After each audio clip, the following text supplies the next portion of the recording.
Even though it is a very balmy 28 degrees and it still feels like summer where I am doing my favorite thing, shopping my closet for 3 of my favorite fall 2022 looks that I saw come down the runway. I love doing this exercise at the beginning of every season because it really encourages me to take a look at my closet first and see what's in there before I get overexcited about today's trends. I don't know if you can hear my cat Apollo, but he's clearly either excited or really angry about today's topic. So I've got 3 looks for you, and if this is an exercise that you like to do, or if you just want to do it with like a really cool bunch of people, I have tickets to my live Shop Your Closet studio, which is September 24th between 1 and 3 p.m. EST. It's 2 hours of super interactive, real-time styling. We have 2 guests, we shop their closets. It's really, really fun, and there's only a couple tickets left. I'm shocked. Like, everyone's enthusiasm this season is bananas. So I'll leave the link in the description box below. Let's get to these fall looks. And yes, I'm drinking like the hottest tea on a very hot day.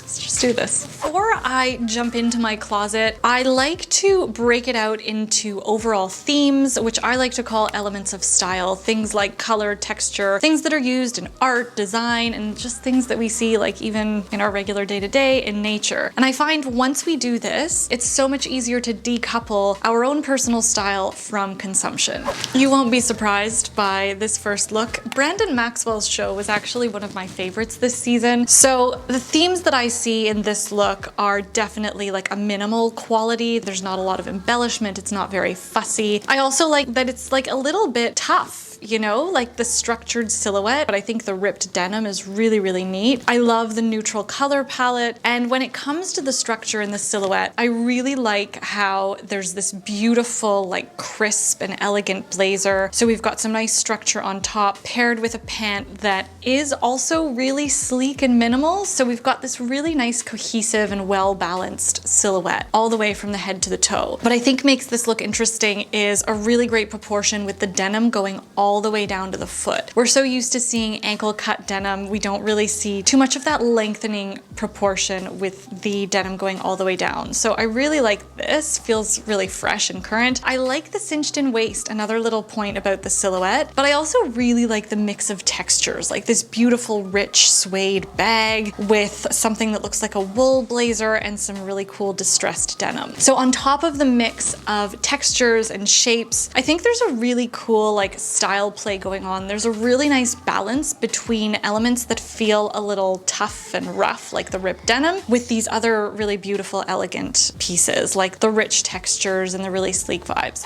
A blazer was my first choice, but I wanted to challenge myself a bit and use a shirt. I tied my shirt at the back, and although this might seem a bit weird, I kind of like the way it looks. The elastic that I have is totally not appropriate for this. I would find one that is softer and not so bulky, but you get the idea. I like this look in particular because if you want to give your body some definition but don't want to necessarily highlight your waist with a big belt, I think this can be a really nice option. I like how this looks with my brown sandals and my brown bag. The only straight leg jeans that I have are cropped, so that really kind of makes us lose the elongated and lengthening look, but because I've got the nude sandal, I still get that similar effect. That's not to say that I would never wear this combination, but if I wanted something more elevated, I would definitely stick with the tan and brown accessories. I also wanted to try this with my wide leg pants to see if I could get that length. And I actually don't mind it with the black accessories. I think the heaviness of the bag balances out the volume in the jeans. However, because they are so slouchy and because there's so much volume, this is definitely not as elegant. It has a completely different vibe. Here, when I swapped out the accessories for the brown ones, it does feel a little bit better from like a proportion and lengthening perspective. Feels a little bit cleaner. There's less puddling around the ankles. There's less of a harsh contrast, and because there is that lesser contrast and the nude shoe, it does create more of an elongating effect. And because this is what this whole video and shopping your closet is all about, I did try this with a blazer. However, my first instinct wouldn't be to use a belt. It would actually be to take a brooch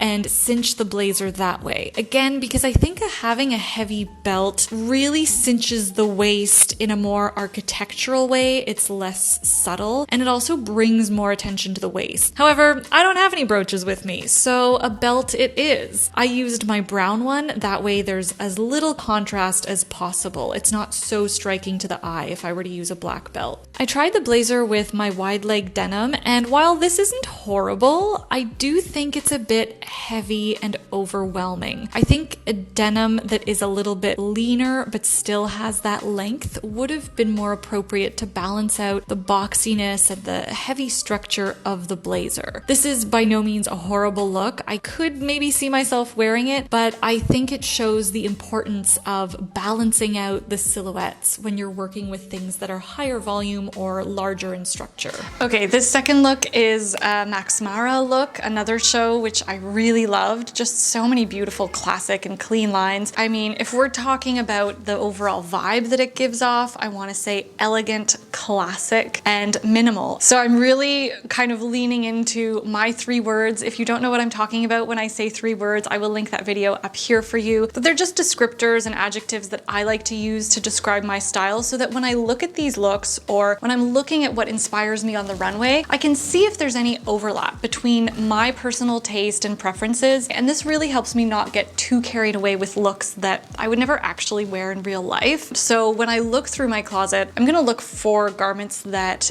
give me that vibe and that make me feel that way. The second thing that I see obviously is this beautiful silhouette, this lean and like kind of a little bit slouchy. I like how the blazer gives us a little bit of that nice crispness and polish, whereas the pants are really like relaxed. They've got some nice movement. So there's a really nice balance between this harder structure of the clean lines of the blazer and the slouchiness and the big volume in the pant. And that also has to do really well with the proportions here. So we've got a nice high waist that is cinched at the waist with the belt, but it's not like a standout. It's providing just enough definition, but it's not screaming at us to look at the waist. What's really standing out here in terms of the proportions is actually like the columns that the contrasting colors are making here. So I like how the proportions are nice and long because of the high waist and the wide flowy pant that goes all the way down to the floor. This look was fairly simple. Yes, it's about the silhouette and having those nice flowy wide legs, but I think what's more important is the high contrast and creating that column. So you could do this with any 2 contrasting colors and any silhouettes that suit your body really. I used my wide leg pants, and rather than, use no belt at all because hers is really subtle, I did add a little bit of shine to just kind of break up and,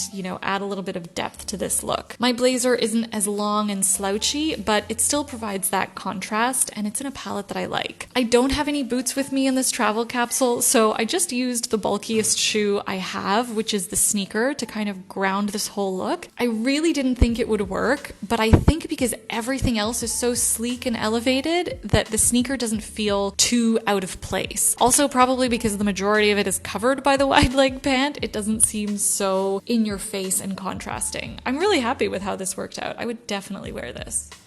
This last look is a little ambitious on my part, but I'm so enamored with this look and how cool and chic and effortless it looks. Some of the key themes that I see here are obviously this dressy, elevated, and yet very easy and relaxed vibe. Already we're seeing kind of that nice balance between high-end, dressy, fancy with super relaxed and chill, and I love that. I also find the proportions on this look are really interesting. Long proportions, this long, flowy, liquidy dress, and also something long and cocoon-like on top. So they're very heavy. And there's also a lot of contrast in the texture that provides great tension in this look. I think this is a perfect look for transitioning summer to fall without, buying anything new. Although it can be really difficult to mix these heavy and light fabrics together without looking weird. Here is a case in point where it doesn't work, but the only thing I need to change is the shoe. I felt like even though the shoe in our inspiration was really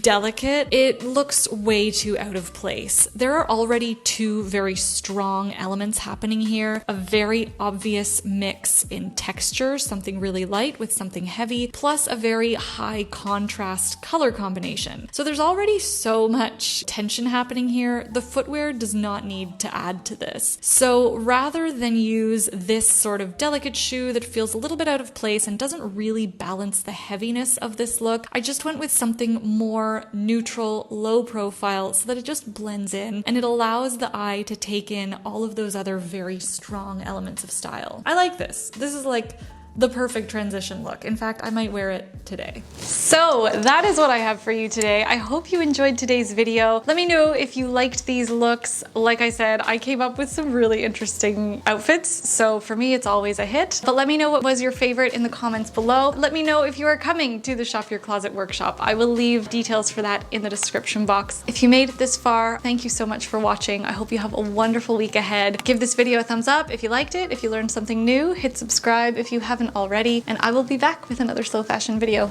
Ciao!